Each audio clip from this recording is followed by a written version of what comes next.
সুপ্রিয় দর্শক, আমরা কম বেশি নায়িকা শ্রাবন্তীকে চেনে থাকলেও আপনারা কি জানেন নায়িকা শ্রাবন্তীর বড় বোন বাস্তবে কি করেন তিনি? বিস্তারিত জানতে ভিডিওটি না টেনে শেষ পর্যন্ত দেখতে থাকুন। একজনকে দর্শকরা সকলেই চিনেন নায়িকা শ্রাবন্তী হিসেবে, কিন্তু আমরা নায়িকা শ্রাবন্তীর বড় বোনকে কেউ চিনি না। প্রায় একই রকম মুখের আদল, একই রকম ভাজন ভঙ্গি। নাম তার ইস্মিতা চট্টোপাধ্যায়, শ্রাবন্তীর নিজের বোন।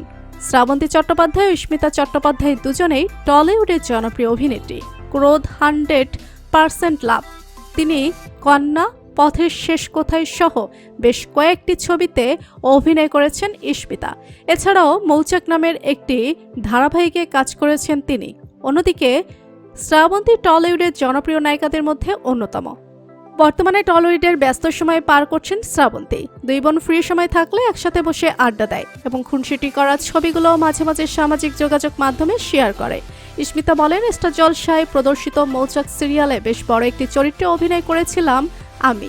সেই কাজের কথা শুনে শপথ ছবির প্রযোজক ময়ূক চট্টোপাধ্যায় আমাকে ডেকে পাঠান। জানা গিয়েছে, প্রযোজক ময়ূক চট্টোপাধ্যায় দুই বোনের মুখের মিল দেখে অনেক বিস্মিত হয়েছে। দিদির কাছে কেমন প্রেরণা পেয়েছেন ছবি করার আগে, এমন প্রশ্নের জবাবে ইস্মিতা বলেন, আমি ছোট থেকেই নাচের প্রতি আগ্রহ। শ্রাবন্তী আমাকে বলতো, দিদি তুই অনেক ভালো নাচতে পারস, তুই চাইলে অভিনয় করতে পারস। আমি ওর এই কথা থেকে অনুপ্রেরণা পেয়ে শুটিংয়ের ফ্লোরে যাই। এছাড়াও আমাদের বাড়ির প্রত্যেকে অভিনয়ে পারদর্শী, সেটাও আমার কম অনুপ্রেরণা নয়। শ্রাবন্তীর বড় বোন ইস্মিতা গ্রাজুয়েশন শেষ করে ইনফরমেশন টেকনোলজি নিয়ে কোর্স করেছেন। তো বন্ধুরা, শ্রাবন্তী চট্টোপাধ্যায়ের বড় বোন ইস্মিতা চট্টোপাধ্যায়কে আপনার কেমন লাগলো জানিয়ে দিন কমেন্ট করে। আর ভিডিওটি ভালো লেগে থাকলে একটি লাইক দিয়ে চ্যানেলটি সাবস্ক্রাইব করুন।